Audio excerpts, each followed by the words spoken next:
یہ میری پسندیدہ کتاب ہے۔ اس کتاب میں وکٹر فرینکل نے اپنا تجربہ بتایا ہے۔ یہ نازی کیمپ میں موجود تھا، یہ سائیکیٹرسٹ تھا، اور وہاں پہ پرزنرز جو تھے ان کو مار رہے تھے ایشوٹس کے اندر۔ اس کی بیوی کو جو کہ پریگننٹ تھی مار دیا تھا، اس کی پوری فیملی کو، اور اس کو گندا پانی پلاتے تھے جس میں فش کا ہیڈ جو ہے وہ تیر رہا ہوتا تھا۔ اس نے اس وقت اپنی زندگی کے کچھ تجربات بتائے ہیں۔ اس سے بدترین صورتحال شاید بہت کم ہی کسی انسانوں نے محسوس کی ہو۔ وکٹر فرینکل کو ننگا کر کے مار رہے تھے۔ اس نے کہا کہ ان سب چیزوں کے باوجود آخری چیز جو انسان کے پاس ہے وہ یہ ہے کہ چوائس، کہ وہ ابھی بھی اس کے پاس چوائس ہے، اور وہ اس بدترین صورتحال میں بھی پازیٹیو چیز دیکھنے کی کوشش کرتا تھا کہ یہ مجھ سے سب کچھ لے سکتے ہیں لیکن ایک چیز نہیں لے سکتے کہ میرے پاس ابھی بھی آزادی ہے کہ میں کیسے سوچوں۔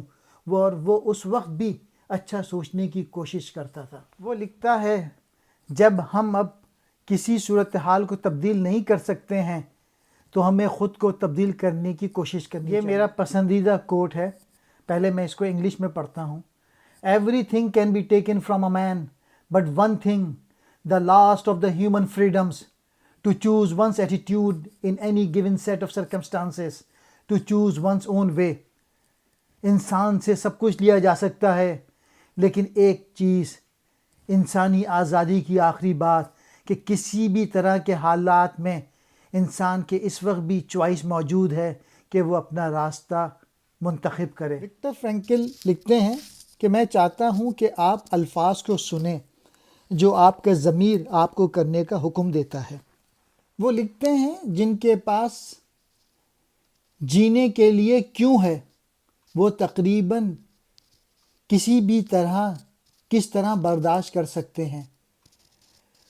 وکٹر فرینکل نے دیکھا وہی لوگ زندہ رہے کیمپ میں جن کے پاس کیوں تھا، کہ وہ کیوں زندہ رہیں، جن کو اپنے بچوں سے ملنا تھا، صرف وہی لوگ زندہ رہ پائے۔ وکٹر فرینکل اس لیے زندہ رہا، وہ چاہتا تھا کہ جو بھی نازی کیمپ میں ہوا ہے وہ لوگوں کو بتا سکے۔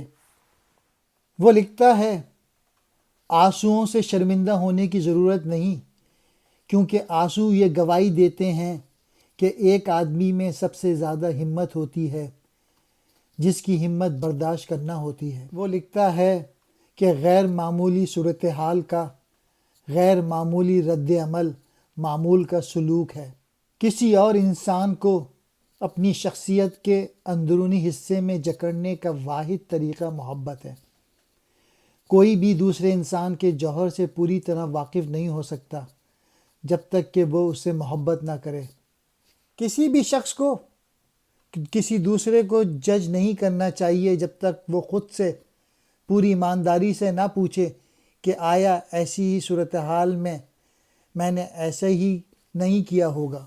وہ لکھتا ہے کہ سچ ہے کہ محبت ہی ایک حتمی اور اعلیٰ مقصد ہے جس کی طرف سے انسان خواہش کر سکتا ہے۔ انسان کی نجات محبت اور محبت سے ہوتی ہے۔ اس سے کوئی فرق نہیں پڑتا کہ ہم زندگی سے کیا توقع کرتے ہیں، بلکہ زندگی ہم سے کیا توقع رکھتی ہے۔ مایوسی کے بارے میں وکٹر فرینکل لکھتے ہیں، مایوسی ایک آدمی سے ملتی ہے جو خوف اور اداسی کے ساتھ مشاہدہ کرتا ہے۔ وہ ہر گزرتے دن کے ساتھ پتلا ہوتا جاتا ہے۔ جو آپٹمسٹ ہوتا ہے وہ پاسبلٹیز دیکھتا ہے، وہ امکانات دیکھتا ہے۔ وکٹر فرینکل لکھتے ہیں کہ کسی نے اگر میرے ساتھ کوئی اچھا کام کیا تو میں اس کو نہیں بھلاتا، اور اگر کسی نے میرے ساتھ برا کام کیا تو میں اس کا بدلہ نہیں لیتا۔ محبت کے بارے میں لکھتا ہے، محبت محبوب کے جسمانی شخص سے بہت آگے ہے۔ محبت اس کے روحانی وجود، اس کے باطن میں ہے۔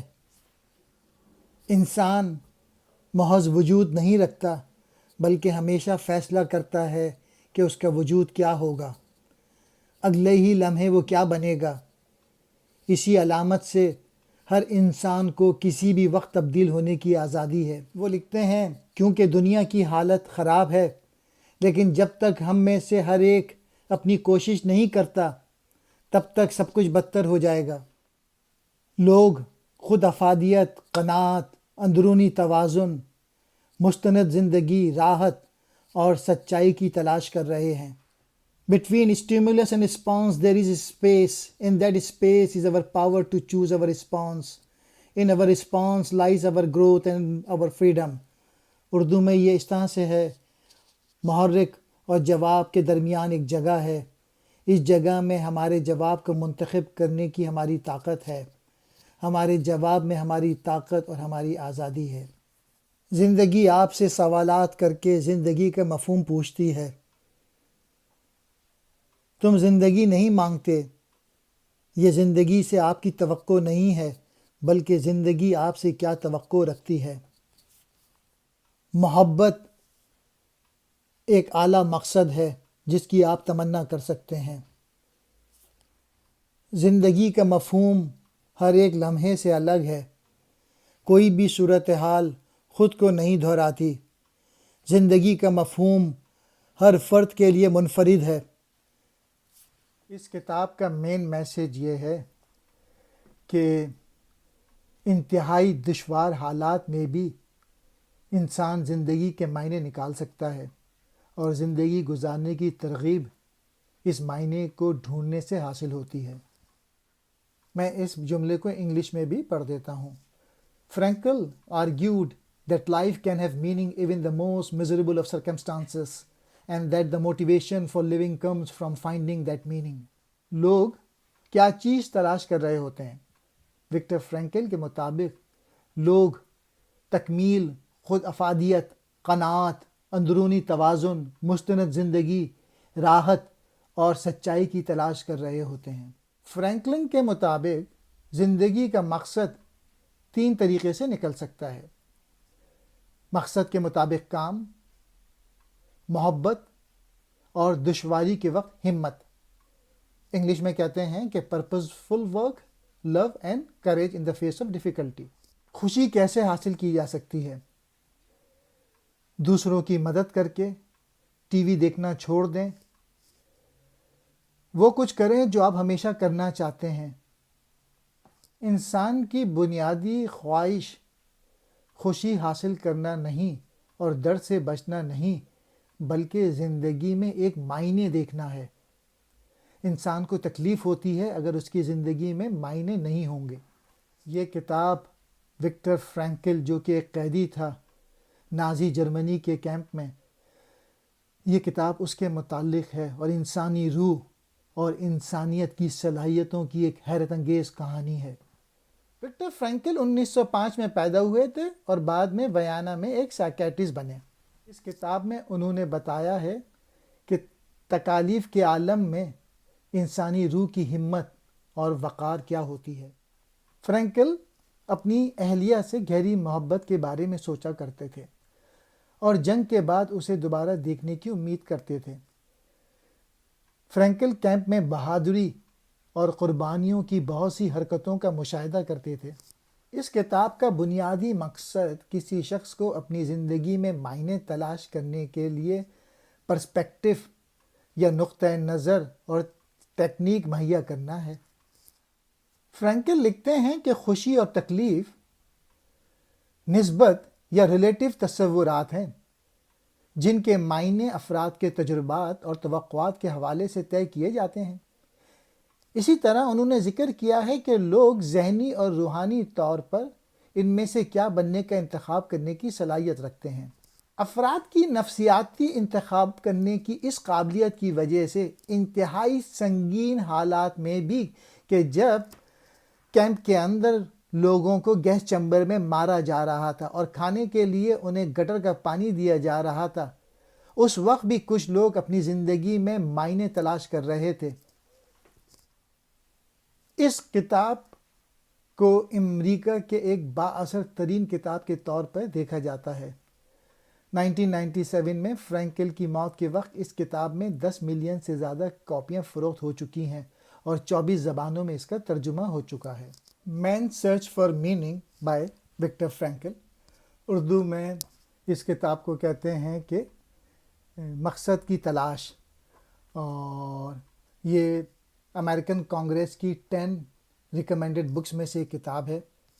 یہ کتاب دوسری جنگ عظیم کے دوران نازی حراستی کیمپوں میں قیدی کی حیثیت سے اپنے تجربات کو چھانتے ہوئے وکٹر فرینکل نے لکھی ہے اور اس کے نفسیاتی طریقہ کار کی وضاحت کی تھی، جس میں زندگی کے مقاصد کی نشاندہی کی گئی تھی اور اس کے بارے میں مثبت یا پازیٹیو محسوس کیا جا سکتا ہے۔ فرینکلن لکھتے ہیں انسان وہ ہے جس نے آشوٹس میں گیس چیمبر کی ایجاد کی تھی، جہاں پہ ہزاروں لوگوں کو، لاکھوں لوگوں کو مار دیا تھا، لیکن انسان وہ بھی ہے کہ ان گیس چیمبروں میں سیدھے داخل ہونے کے بعد اس کے لبوں پر اللہ تعالیٰ کی دعائیں شامل ہوتی ہیں۔ فرینکلن کا خیال ہے کہ اگرچہ انسان یقینی طور پہ برائی کرنے کے قابل ہے، لیکن کوئی بھی انسان انفرادی طور پہ یہ نہیں کرتا۔ مین میسج کتاب کا یہ ہے کہ زندگی کا پرپس معلوم کرنا اور اپنی ذمہ داریوں کو محسوس کرنا کہ ہم خود ذمہ دار ہیں۔ اس کتاب کے 3 main character Adolf Hitler, Victor Frankl اور ٹلی فرینکل۔ لوگو تھراپی ایک نفسیات کا ایک مکتب فکر اور فلسفہ ہے جو اس نظریے پہ مبنی ہے کہ ہم جان بوجھ کر بامقصد اور معنی خیز انداز میں زندگی گزارنے کے لیے حوصلہ افزائی کر رہے ہیں، اور یہ کہ زندگی کے چیلنجوں کا صداقت اور معنی خیز جواب دینے کے نتیجے میں ہمیں زندگی میں کوئی معنی ملتا ہے۔